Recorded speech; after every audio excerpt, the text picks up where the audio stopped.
Assalamualaikum warahmatullahi wabarakatuh. Perkenalkan, nama saya Muhammad Farid Rizky dari 11 IB 1. Saya akan mempresentasikan tentang mitigasi bencana. Teman-teman, apa itu mitigasi bencana? Mitigasi bencana adalah segala upaya untuk mengurangi risiko bencana. Program mitigasi bencana dapat dilakukan melalui pembangunan secara fisik maupun peningkatan kemampuan menghadapi ancaman bencana.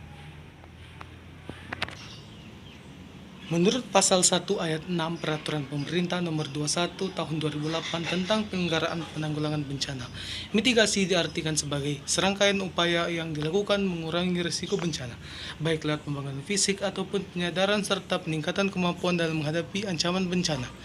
Risiko yang dimaksud meliputi timbulnya korban jiwa, kerusakan lingkungan, hilangnya dan kerugian harta benda, serta timbulnya dampak psikologis.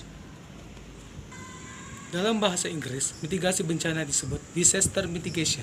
Dilansir dari Public Safety Canada, tindakan mitigasi bencana merupakan tindakan yang dilakukan untuk menghilangkan atau mengurangi dampak serta risiko bahaya lewat tindakan proaktif yang diambil sebelum bencana terjadi. Bisa dikatakan tindakan mitigasi bencana dilakukan sebelum bencana yang diprediksi akan terjadi. Untuk tindakan mitigasi dan prosedurnya, sesuaikan dengan kebijakan pemerintah di setiap negara. Tujuan mitigasi bencana. Menurut Sigit Sabto Nugroho, tujuan utama dari adanya mitigasi bencana adalah mengurangi risiko cedera dan kematian masyarakat atau timbulnya korban jiwa. Sedangkan tujuan sekunder dari mitigasi bencana ialah mengurangi kerusakan dan kerugian ekonomi termasuk infrastruktur yang mungkin ditimbulkan. Tujuan lain dari mitigasi bencana yakni meningkatkan pengetahuan masyarakat dalam menghadapi dan mengurangi risiko bencana, supaya masyarakat bisa hidup aman dan tentram, nyaman. Mitigasi bencana juga ditujukan sebagai landasan perencanaan pembangunan. Jenis mitigasi bencana. Mitigasi struktural. Mitigasi struktural merupakan upaya meningkatkan tingkat kerentanan terhadap suatu bencana lewat bangunan tata bahan bencana. Mitigasi ini dilakukan dengan melaksanakan pembangunan prasarana fisik yang menggunakan berbagai pendekatan teknologi tahan bencana. Bangunan tahan bencana yang dimaksud ialah bangunan dengan struktur yang baik telah direncanakan agar bisa bertahan atau meminimalisasi risiko kerusakan dan timbulnya korban jiwa. Mitigasi non-struktural.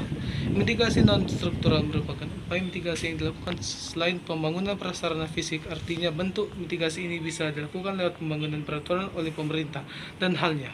Upaya mitigasi non-struktural biasanya dilakukan di daerah rawan bencana dan sekitarnya. Tujuan mitigasi ini supaya masyarakat bisa hidup beraktivitas tanpa rasa takut lebih dan merasa lebih nyaman serta aman. Contoh mitigasi bencana.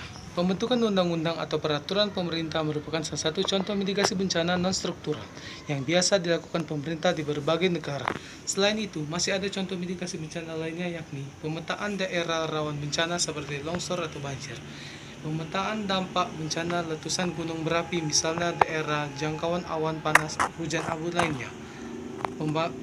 Pembangunan rumah kantor prasarana fisik tahan gempa di Jepang. Melakukan reboisasi di hutan atau kawasan sekitarnya sehingga hujan tidak terjadi banjir dan longsor. Selalu memperhatikan informasi terkini tentang kebencanaan melalui pemberitaan atau imbauan BMKG, misalnya terkait perkiraan cuaca atau informasi kegempaan. 6. Memahami prosedur kebencanaan, misalnya saat terjadi gempa apa yang harus dilakukan. Terima kasih. Demikian presentasi dari saya. Kalau ada salah dan kekurangan saya mohon maaf, kepada Allah saya mohon maaf. Assalamualaikum warahmatullahi wabarakatuh.